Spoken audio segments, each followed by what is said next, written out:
Chapter 13. A Golden Picnic. Anne, on her way to Orchard Slope, met Diana, bound for Green Gables, just where the mossy old log bridge spanned the brook below the haunted wood, and they sat down by the margin of the Dryad's bubble, where tiny ferns were unrolling like curly-headed green pixie folk wakening up from a nap. "I was just on my way over to invite you to help me celebrate my birthday on Saturday," said Anne. "Your birthday? But your birthday was in March." "That wasn't my fault," laughed Anne. "If my parents had consulted me, it would never have happened then. I should have chosen to be born in spring, of course. It must be delightful to come into the world with the mayflowers and violets. You would always feel that you were their foster sister. But since I didn't, the next best thing is to celebrate my birthday in the spring. Priscilla is coming over Saturday, and Jane will be home. We'll all four start off into the woods and spend a golden day making the acquaintance of the spring. We none of us really know her yet, but we'll meet her back there as we never can anywhere else. I want to explore all those fields and lonely places anyhow. I have a conviction that there are scores of beautiful nooks there that have never really been seen, although they may have been looked at. We'll make friends with wind and sky and sun and bring home the spring in our hearts." "It sounds awfully nice," said Diana, with some inward distrust of Anne's magic of words. "But won't it be very damp in some places yet?" "Oh, we'll wear rubbers," was Anne's concession to practicalities. "And I want you to come over early Saturday morning and help me prepare lunch.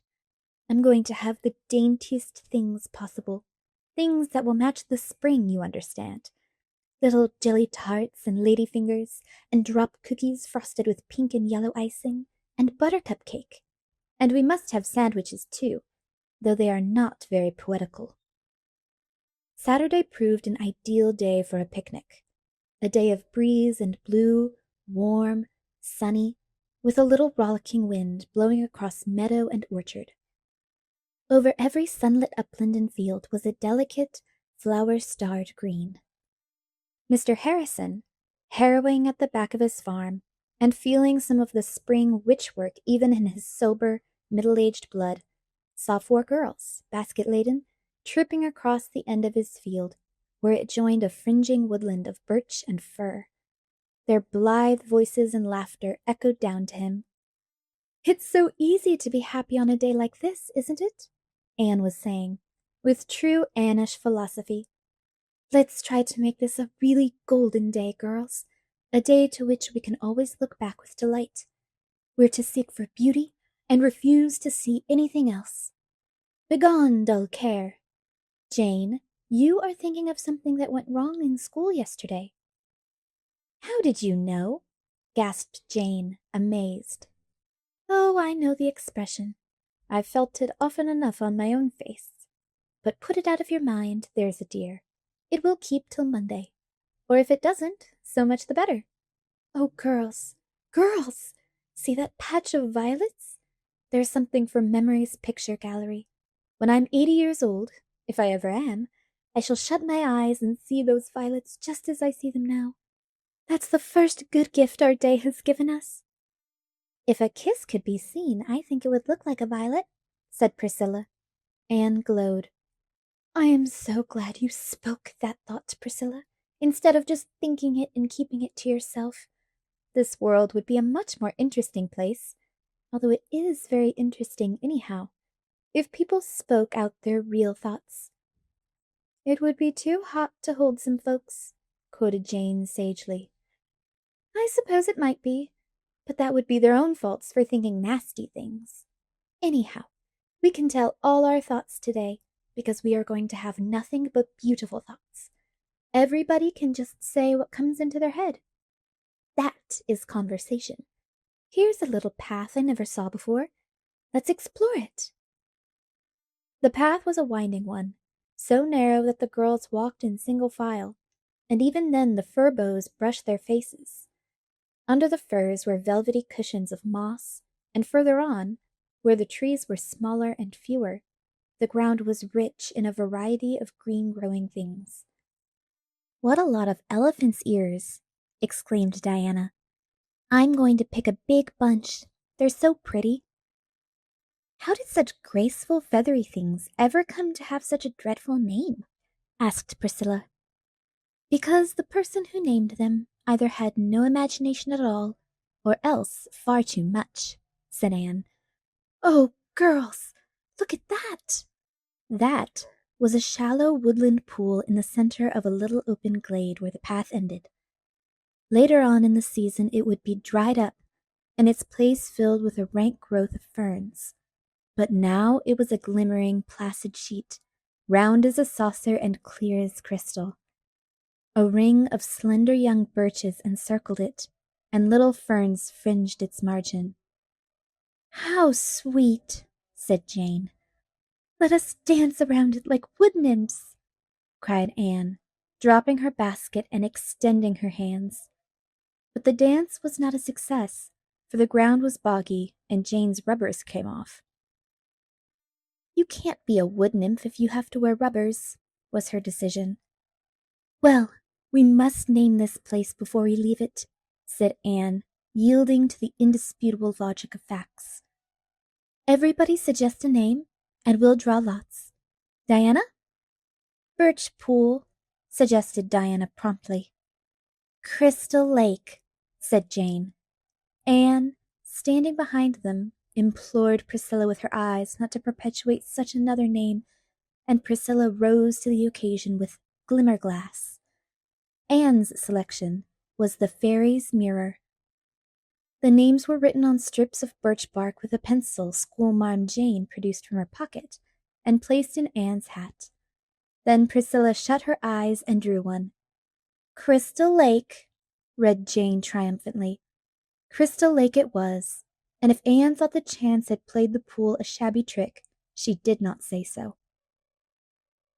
Pushing through the undergrowth beyond, the girls came out to the young green seclusion of Mr. Silas Sloane's back pasture. Across it, they found the entrance to a lane, striking up through the woods, and voted to explore it also. It rewarded their quest with a succession of pretty surprises. First, skirting Mr. Sloane's pasture, came an archway of wild cherry trees all in bloom. The girls swung their hats on their arms and wreathed their hair with the creamy, fluffy blossoms. Then the lane turned at right angles and plunged into a spruce wood so thick and dark they walked in on a gloom as of twilight, with not a glimpse of sky or sunlight to be seen. "This is where the bad wood elves dwell," whispered Anne. "They are impish and malicious, but they can't harm us, because they are not allowed to do evil in the spring. There was one peeping around at us, near that old twisted fir, and didn't you see a group of them on that big, freckly toadstool we just passed? The good fairies always dwell in the sunshiny places." "I wish there really were fairies," said Jane. "Wouldn't it be nice to have 3 wishes granted you, or even only 1?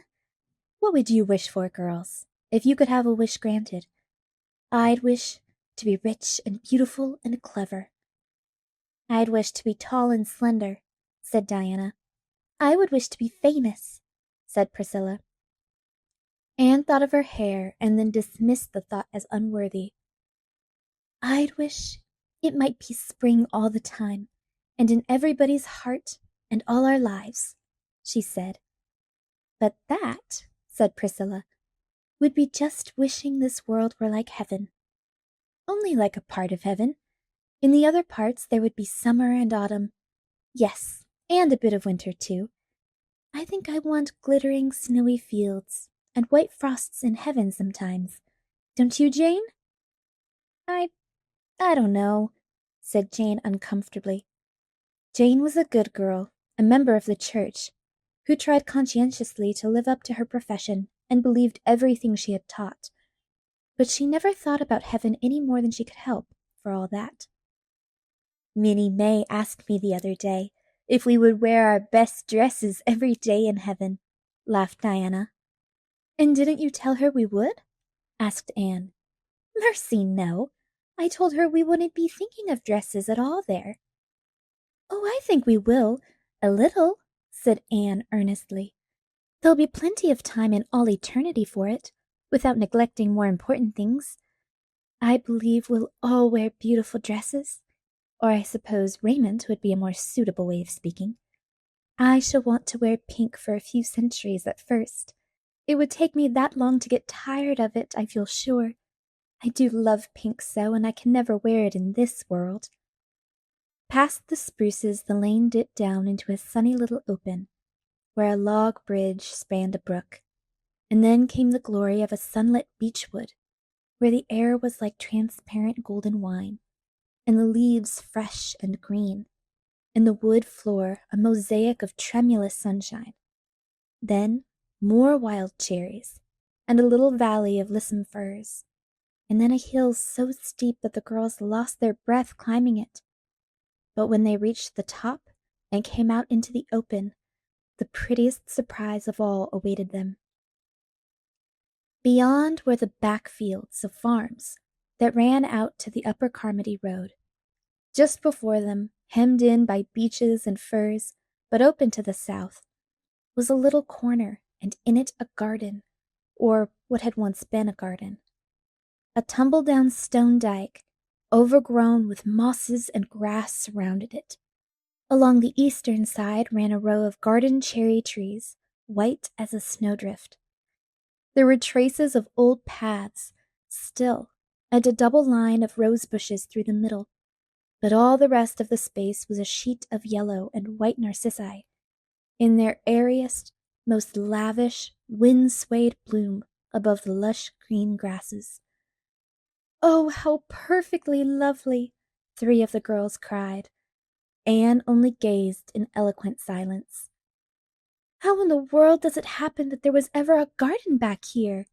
said Priscilla in amazement. "It must be Hester Gray's garden," said Diana.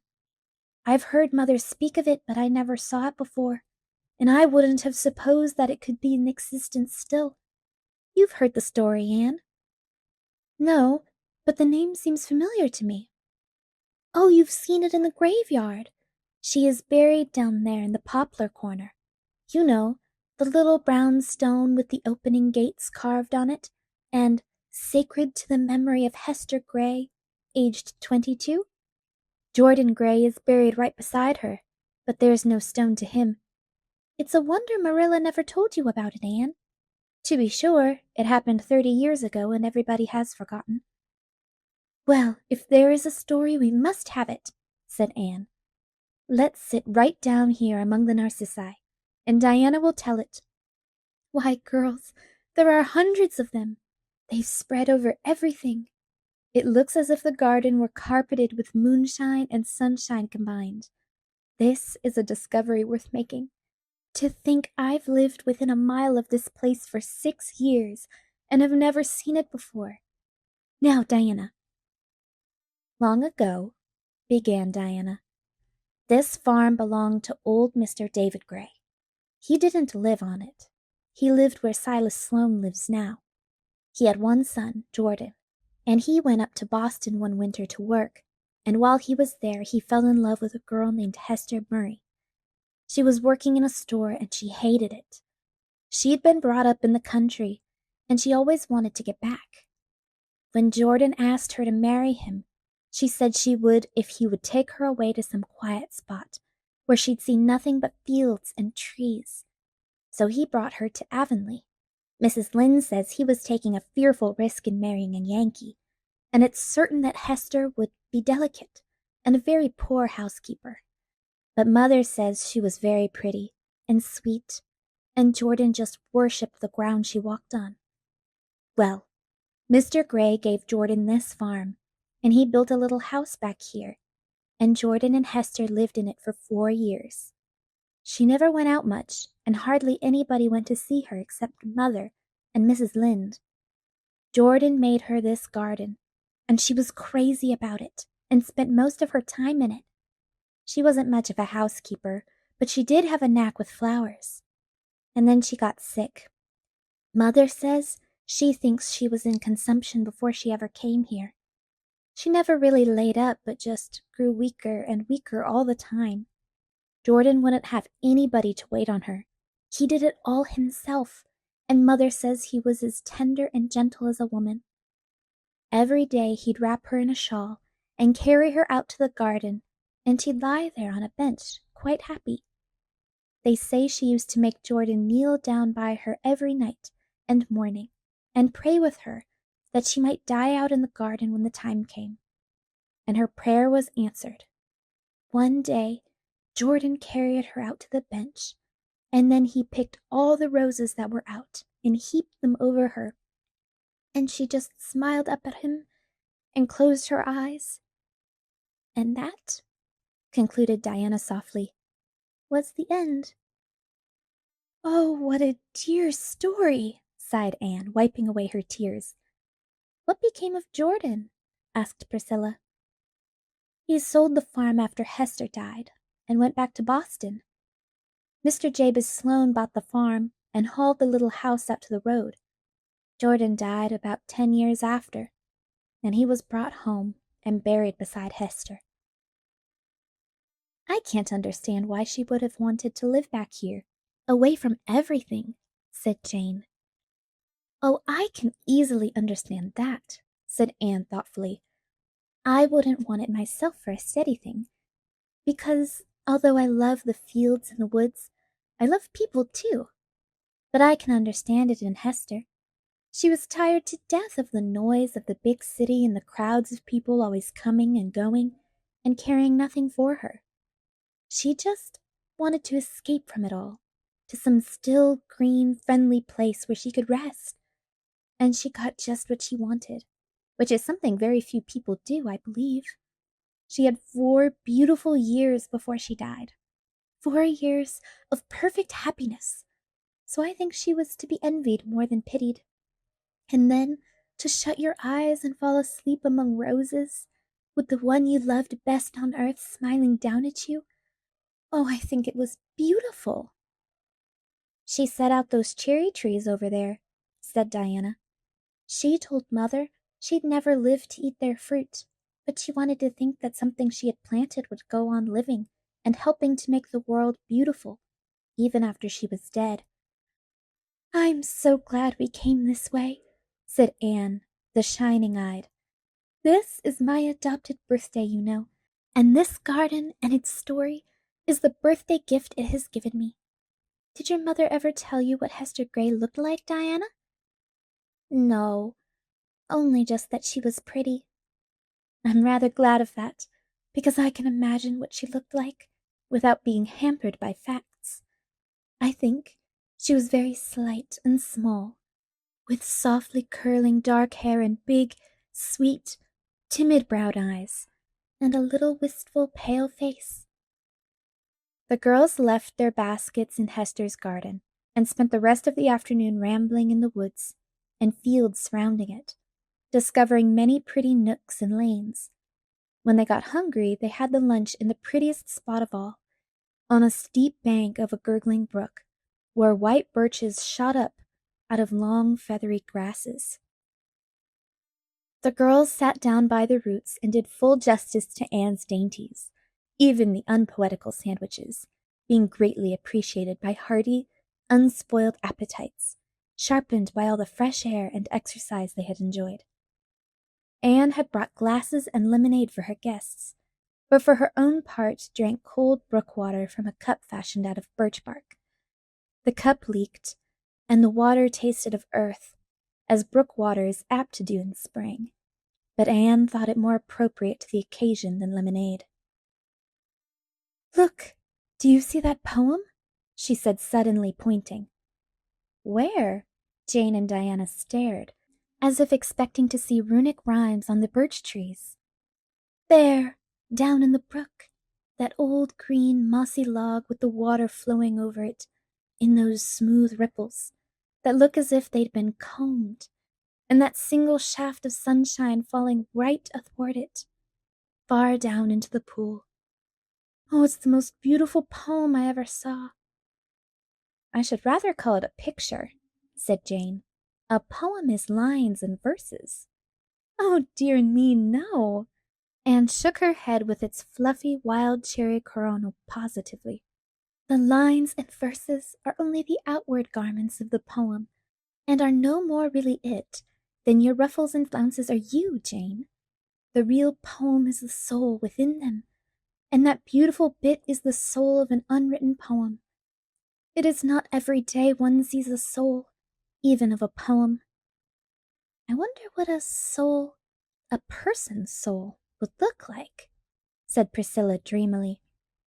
Like that, I should think, answered Anne, pointing to a radiance of sifted sunlight streaming through a birch tree.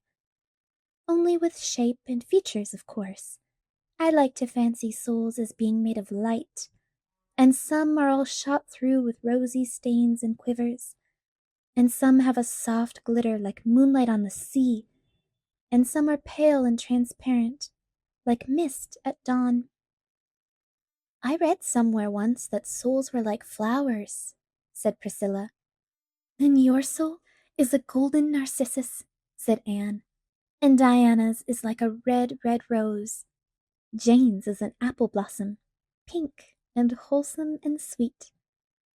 And your own is a white violet with purple streaks in its heart, finished Priscilla.